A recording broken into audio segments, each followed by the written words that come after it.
ඩිම්බය මෝචනය වෙලා පැය 12ත් කී ඇතුළේද? කී ඇතුළේද? සමහර ළමයිට හිතා ගන්න බෑ ඒක. පැය කී ඇතුළේද? ඇයි වල 24 කියන්නේ? ඩිම්බය 24න් පස්සේ මැරෙනවා. බලන් ඉන්නේ පැය 24යි. අනේ අයියේ. ඔය එන්නේ නෑනේ. පරණ සංශෝධනයේ තිබ්බේ 14යි කියලා.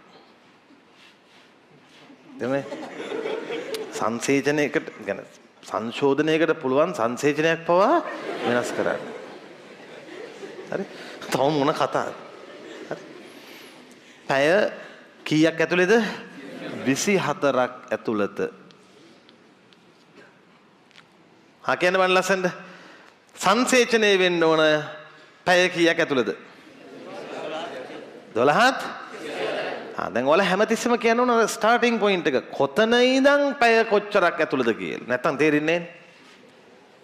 කොතන ඉඳන්ද? කොතන ඉඳන්ද? ඩිම්බ මෝචනයෙන් පැය 12ත් 24ත් අතර. අන්න 24න් පස්සේ මැරෙනවා. 12ක් වෙනකන් රෙස්ට් කරනවා. ඉතින් මේ නේද දැන් මෝචනය වෙච්ච ගමන්ම මේ මගුල් කරන්න බෑනේ. නේ ඇවිල්ලා බොස් එකේම දාගෙන පැය 12ක විතර ඉන්න ඕන. ඊට පස්සේ තමයි කරන මගුලක් කරන්නේ. මේකෙන් යන්තම් එළියට ආව විතරනේ. පැය 12ක්වත් යනකම් පොඩ්ඩක් ඉන්න ඕන දඟලන්න නැතුව. ඊට පස්සේ තමයි මේක වෙන්නේ. ඔන්න මොකද්ද හැදුනේ?